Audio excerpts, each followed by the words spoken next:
Let's talk personal and professional development in the world of logistics.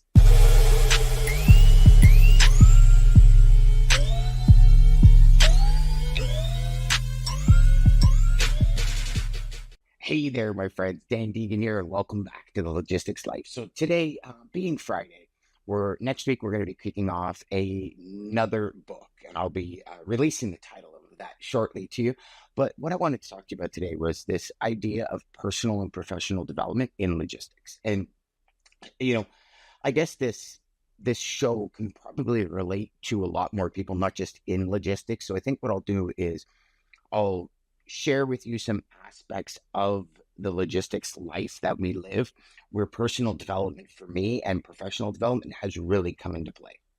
And then we'll talk a little bit about, just other areas of life where personal and professional development is a must. And these are some things that I never thought really were a must, but when you sit down and you think of, how you structure a lot of things, right? There's the idea, there's the plan, there's the actions that lead to the success. And, I don't know if you were around the podcast when we were doing the Slight Edge by Jeff Olson. And one of the chapters that I really enjoyed was this chapter about there are no quantum leaps, right? Because the world of personal development, at least when I first got into it, I see a shift in a lot of personal and professional development coaches who don't necessarily focus on that aspect of a quantum leap. But when I first got into it, that idea of a quantum leap was the sell. That was the, you're here one day in, 3 months' time, your life could be a million times better. And don't get me wrong, I believe that does happen for some people. I don't believe it necessarily happens in 3 months. I think it's over the course of a longer period of time, whether that be years or some people decades. And then they explode on the market. And people are saying, well, where did they come from? They're an overnight success, and they're not. And I'm sure you're of the opinion, especially in today's day and age, where, this idea of overnight success doesn't really exist anymore. And what I mean by that specifically in logistics is the fact that, if you came into this industry in the pandemic, it was fairly easy to get customers, and now it's not so easy. So how do we, the logistics sales professional, how do we keep our personal and professional motivation up to par? So I want to share with you 3 things that I do that I've put into my workflow on a daily basis that help me continuously improve and help me maintain a positive attitude. So number 1 is I read 10 pages of a really good book every day. That's equivalent to about 20 to 30 minutes of listening. And probably when I listen to an audiobook, that 30 minutes is probably a little long. I just find if you're not reading, I tend to start writing notes while I'm listening, pausing and all that kind of stuff. So the 30 minutes isn't really 30 minutes of listening straight. So the idea is, you're listening to a really good audiobook, and then you pause it and you write down all the notes you want to take. You can even, I do some squiggly lines, and then I say, okay, how does that idea make me think? What are the processes? And then the biggest thing with any book that I can suggest, the biggest thing by far is putting into action what you just learned.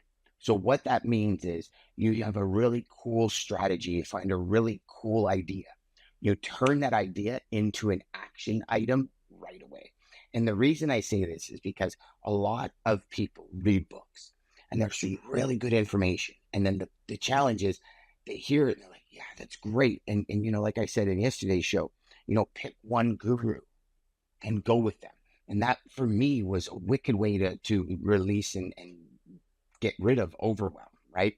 But the idea for this is, what are you doing with that information? And I'm sure if you've followed the Logistics Life, Sales Chatter, and the shows I've had, that's one of the core concepts is, what are you doing to apply or implement that strategy, that action, that workflow in your life today so it can help you in the future?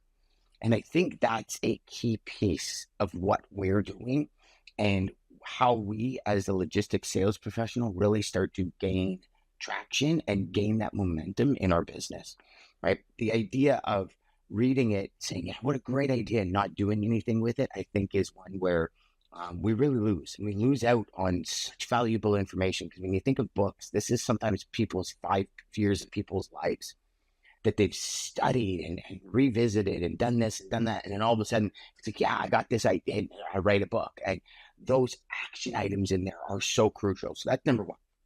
Number two is I always think of immediately when I say, okay, I need to take action on this. I always think of how do I include it in my workflow?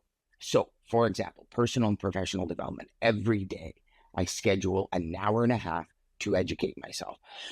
Now, recently, that's been from like 6 to kind of 7:30.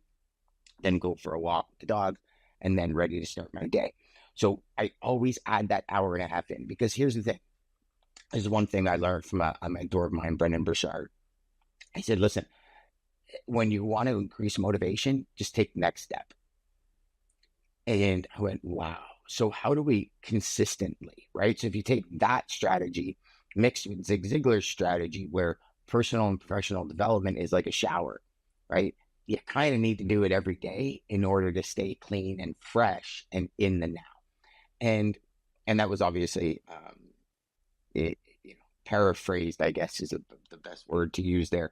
But the idea is the idea and the concept is the same. How do we stay in that, action zone? How do we stay in the zone, right? Like sports athletes, how do they stay in the zone? So those are first and second. Number three for me is I monitor this action for about 2 weeks. And when I say monitor, I journal about it every day. I did this. This is how I felt. This is what happened. I did this. This is how I felt. This is what happened. And I do it for 2 weeks. And the reason I do it for 2 weeks is because I want quantifiable data to tell me that this is working.